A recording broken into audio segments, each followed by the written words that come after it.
Hello, and thank you for taking the time to review our College and Career Preparedness for All Levels parent webinar.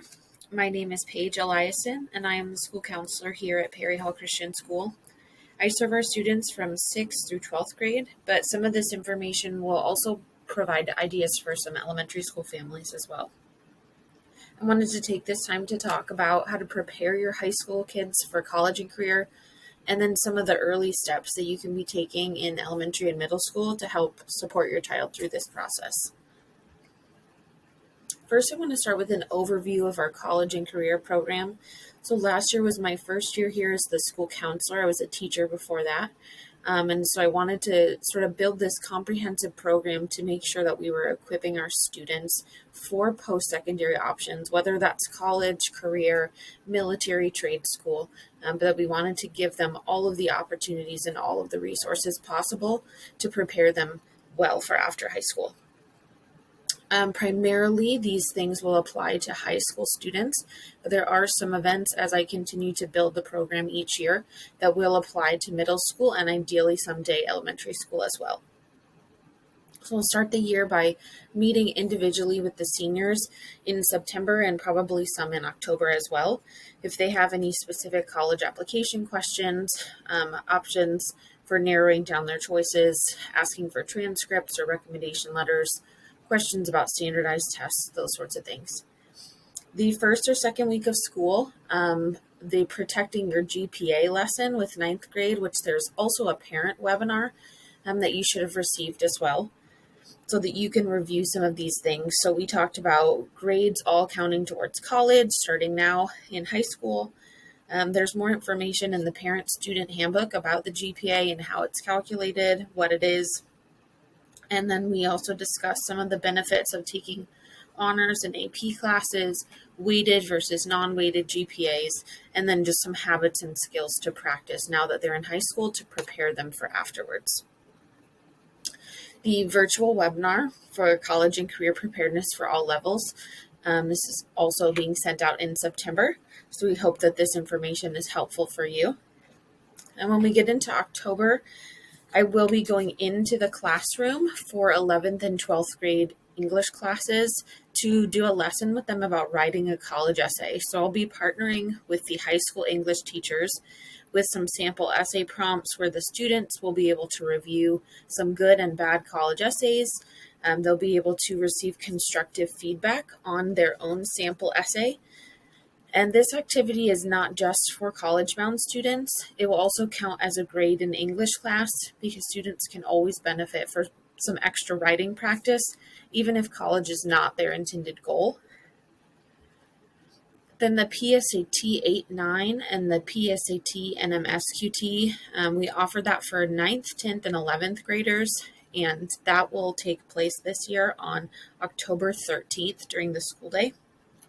The NMSQT stands for the National Merit Scholar Program. This recognizes the top 1% of test takers in the country, a very prestigious award there. And that is only eligible for 11th graders who take the test. So they'll have the opportunity to qualify for that if they test very well. These tests provide practice for the SAT. It also provides feedback for teachers and measuring academic progress compared to national norms for our students so that they can see how they're measuring up in the areas of reading, writing, and math. And on that same day that our 9th through 11th graders are taking the PSAT, I will be working with the 12th graders on some college applications, going over basic terms that they need to know about college applications, such as early decision versus early action, what they'll need in order to start those applications if they haven't already. I'll give them some Common App resources and some College Board resources, and then some one-on-one help if they have specific questions about their college applications. It'll also provide time for them built into the school day to be able to get some of this done. So we know that the students are very busy, and so college applications can be very timely. The FAFSA does open in October. Each year it opens October 1st for the following fall. So in Maryland, it will close on March 1st, and you can check with the individual schools about when you need to have that completed. But this is the federal application for student aid. So you would want to see how much you're eligible for if you'll be pursuing student loans for your children. And you can check out more information at FAFSA, FAFSA.gov, or I will also be providing more information as we get into December and January about financial aid specifically. So tune in for that webinar later this fall or winter. College application day. This is not an official or national day, but I wanted to try to encourage our seniors to have at least one college application put in by November 15th. I think that's a good goal. There are several deadlines, especially early deadlines that start in November and December. So if they could have a goal of trying to have one application done by November 15th, that way they can get it over with and not have to stress about it. Several of them will then also receive a decision from the college earlier if they've chosen to apply that early. The mock ACT is offered to 11th grade students here at Perry Hall Christian for no cost, and that is provided by our partnership with Huntington Learning Center right here in Perry Hall. It will give constructive feedback compared to national norms, and the ACT is an alternative test to the SAT, so our students will have the opportunity to take both a college board test like the PSAT and the ACT to see which one they perform better on so that they can make a more informed decision about a college entrance exam for them. The PSAT scores should be released by the end of November, so they'll be able to review those then, and they can do that on their College Board account, which is free. Going beyond the interview day, I did last year with Mrs. Kowalik. We partnered together to work with our 12th grade students during the mock ACT for juniors. And so we did a career exploration activity. We put them into groups based on what they were interested in, and then worked on some short-term and long-term goals, gave them some sample interview questions and some tips for interviews, and then talked a lot about professionalism and some of these skills that are not just for our college-bound students, but that are especially for our students that are pursuing careers right after high school.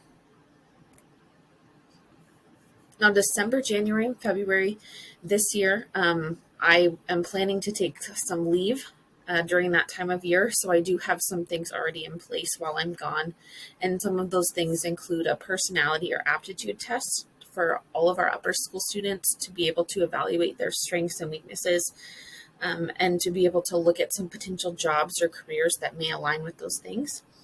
A student career survey, which we will send to all of our high school students. And that's mostly so that we can see what our students are interested in when we're planning for the career panel Q&A, sort of like a job fair of sorts for our high school students.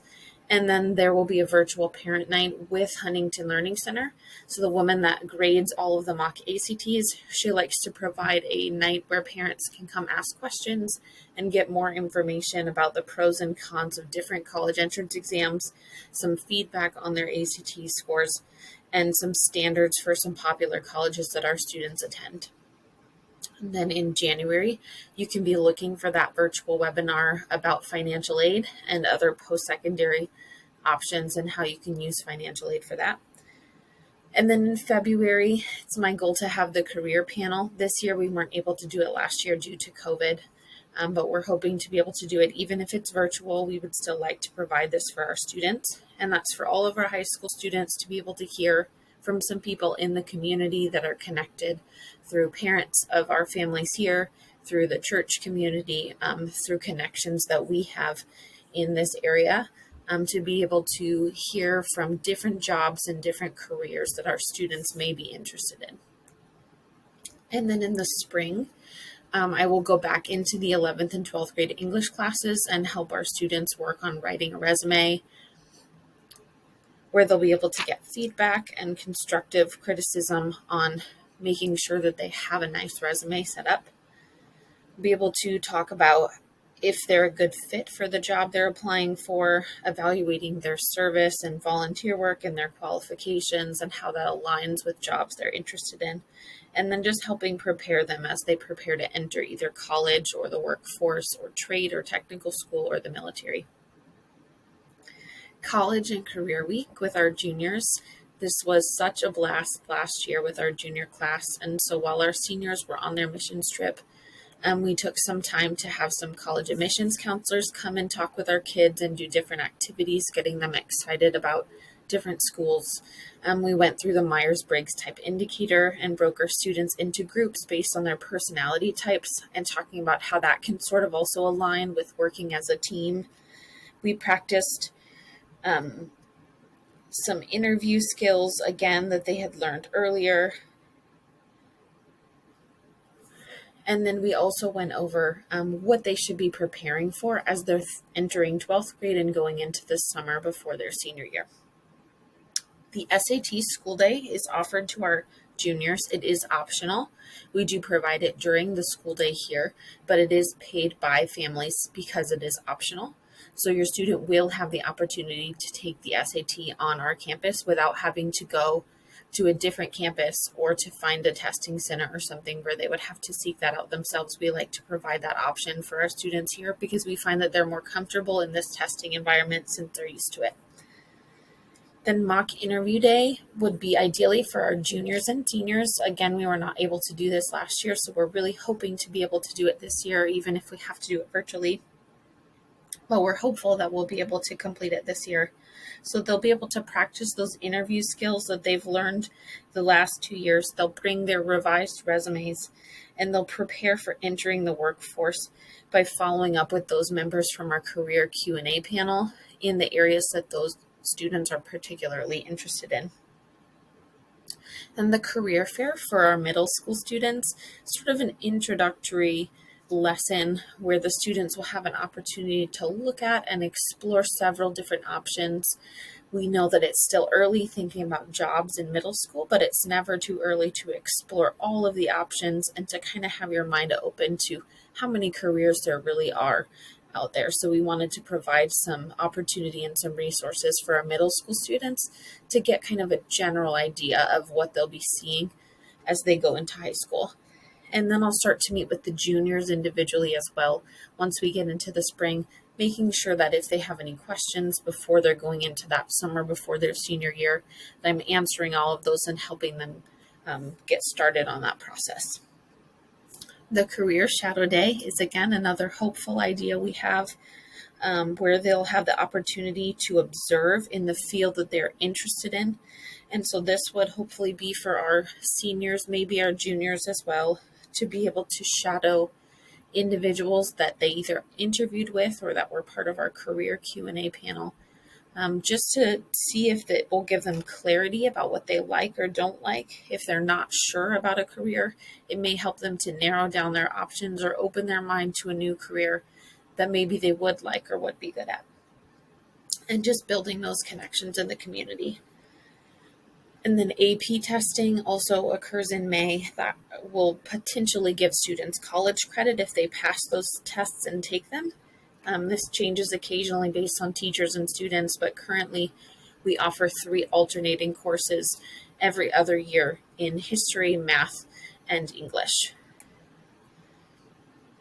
So overall, my goals with the program are to improve the students' abilities to plan for their future, getting them thinking about it in middle school, and then building those independent and critical thinking skills, preparing students for post-secondary options, whether that's, like I said, 2 or 4 year programs, career, military, trade, or technical school, and just making sure that all of our students have access to these opportunities regardless of where they are.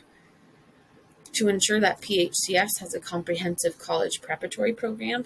So our standard classes are college prep classes because we really feel like we want to make sure our kids will succeed if they choose to go to college. We also offer these AP courses for this reason. And then my job specifically is to support them not only in the transition, but to come alongside with their academics while they're here. And then just ensuring that our students have the opportunity to pursue whatever it is that they're dreaming about. And finally, the goal of the program, the last goal of the program is to provide important resources for students and for families. And so this is done through constant information being provided to you. I do send out a monthly counselor newsletter, so you should have received the Back to School counselor newsletter already with some information about this year. Um, Financial aid and scholarship opportunities I also send out in my newsletters. As those become known to me, I make those available to the students and to the families. College visits and college fairs. There are several virtual college fairs that have been created this last almost 2 years. And so I like to send out those links as well. Most of them are free. Opportunities for students and parents to meet with me individually if they have questions, and then providing lots of resources through College Board and the Common App.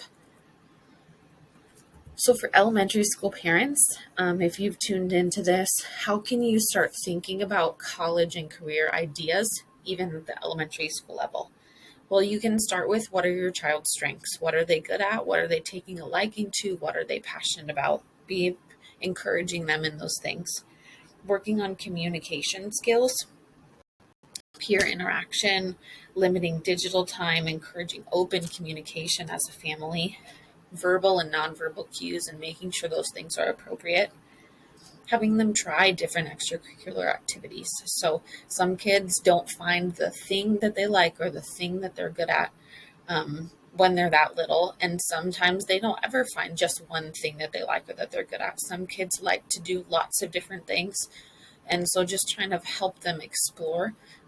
There are tons of options out there. They're not all, you don't have to pay for all of them. There are several opportunities for students to participate in things, even just through the school, or if through church or through the community, that they can just try.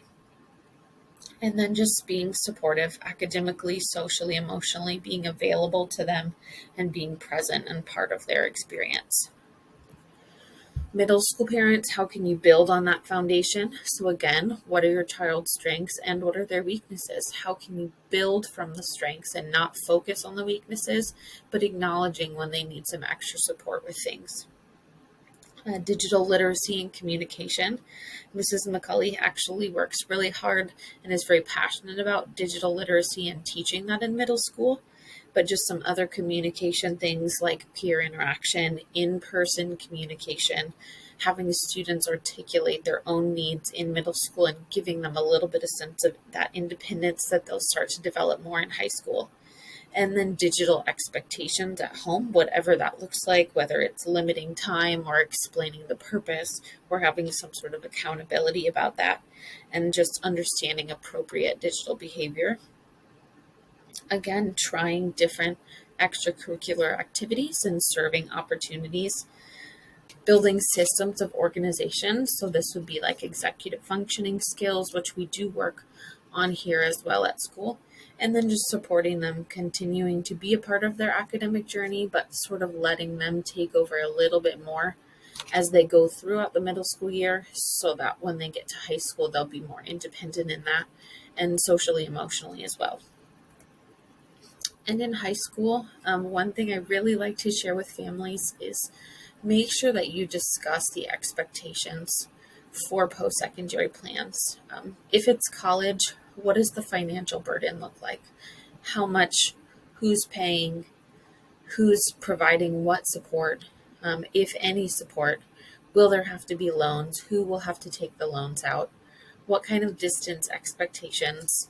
What are the career goals? Did you have hopes or expectations for your child? Do you see something in them that maybe they don't see? But just having that open discussion and open communications to make sure you're all kind of on the same page. Even if your expectations don't align, if you just put them out on the table, it's a lot easier and you'll see less conflict that way. Fostering independence and encouraging them to advocate for themselves. This is a big one. I've shared it before, but we see a lot of kids in high school who are even scared to make a phone call to a college admissions counselor.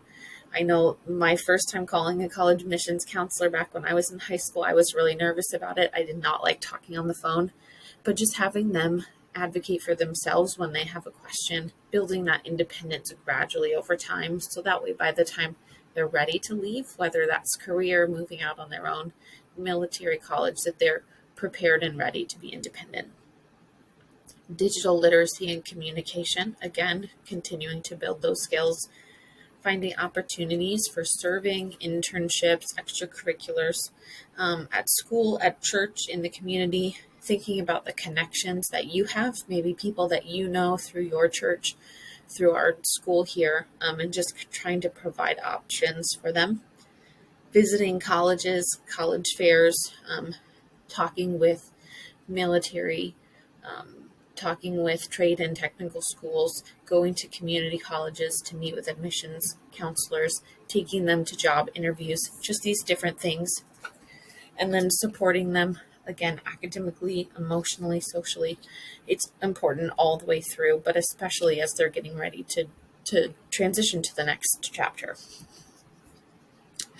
Academic preparation, I'll just touch on this briefly, but preparing them with the college prep classes, again, also offering honors, again, our AP classes where they can earn potential college credit, providing them with options to take college entrance exams. So we offer the SAT here at school and a mock ACT, but if they would like to take the ACT for their college entrance exam, they would have to do that off campus somewhere. There's also additional tests such as the Classic Learning Test or CLT. Several Christian schools will accept that one. So just trying to look at options and providing them with information about those college entrance exams. And then graduation requirements. We make sure here that all of their core classes are taken care of and checking their credits, but just making sure at home that they are making the right choices about their classes, that it's fitting with their schedule, and that they're completing their service hours. They do need 75 service hours to graduate high school. That is a state of Maryland requirement. They can carry over 10 hours from middle school if they have them. And we also make sure that they achieve 44 hours during their high school time if they attend PHCS those 4 years from Unity Days and from the senior mission trip. So they'll only need 31 hours on their own outside of school. So the college timeline is important, and a lot of kids kind of want to know when they should be starting things. Parents want to kind of know. So basic starting point is researching schools and making a list. There's a tool through College Board called the Big Future Search Tool. It is very helpful. You can put in distance, certain states, majors you're interested in, financial information, demographic information, all kinds of information. So you can narrow it down or make it as broad as you'd like, but just making a brief list of schools that they're interested in. You can start that as early as you'd like, but the goal is to kind of have that in 10th and 11th grade, that you have a tentative list of schools that you want to do more research about. Then when you get into 10th and 11th grade, starting visiting colleges and college fairs, getting a broad scope to help narrow down that list to make sure your research is on fewer schools and so you don't feel so overwhelmed. Again, the virtual options, I will be sending those out in my newsletters. And thinking about when you're traveling for summer vacations, over winter break, are there colleges that your child is interested in that you could maybe visit or drive by when you're doing those traveling plans? We do usually offer field trips during the junior year to schools like Messiah or Towson or LBC. But because of COVID, we haven't been able to do that. So I've been really trying to bring in more admissions counselors in person, and we do have several already scheduled for this year. My encouragement to you would be have your child visit during the school year. They can visit a college, and that is an excused absence during the day. We would just need a proof that they visited when they return from school or approval prior to their visit. So that way they can let their teachers know they'll be out. It's just better to visit during the school year because they get a better glimpse of what it's actually like. When you visit in the summer, sometimes there are no students there. You can't go and see a class. So just trying to actually get the experience of what it's like.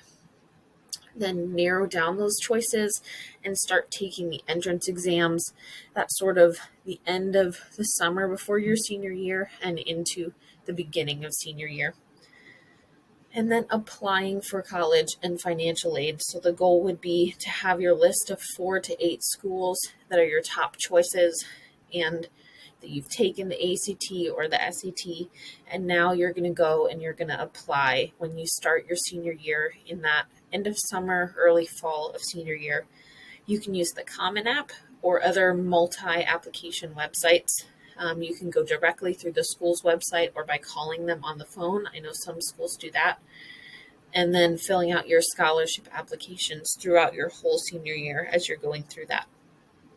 Requesting transcripts and recommendation letters needs to be a part of this process, and so that would come directly through me in the counselor's office. And then finally, once you receive your decisions, weighing your options and deciding. So making lists of pros and cons, looking at the financial comparisons after your aid has come in, and sitting down as a family again and managing those expectations overall.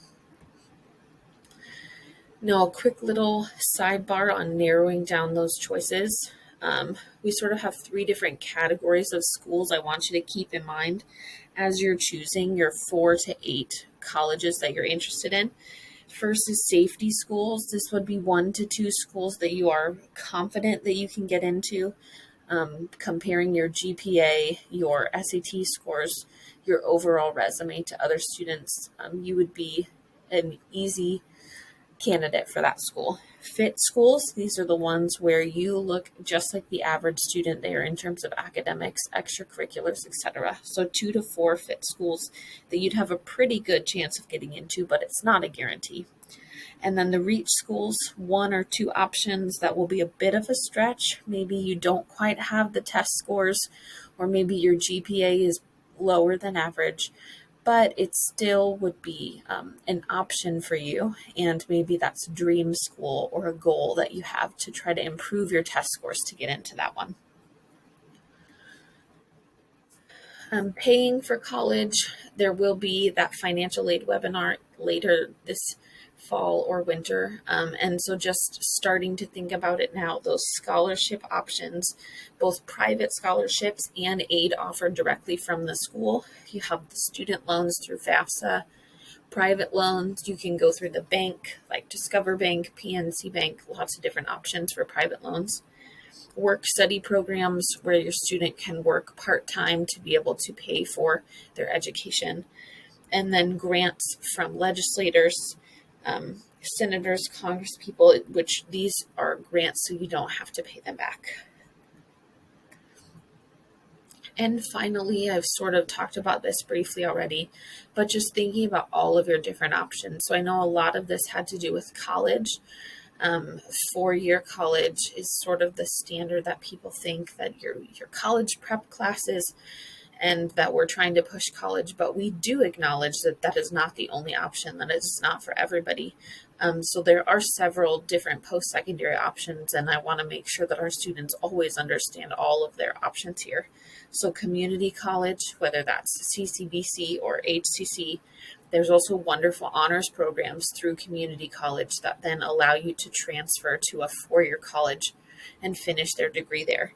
Military, whether that's enlisting or a military academy, either way, there's lots of wonderful options. And several of our students in the last few years have either enlisted or attended military academies.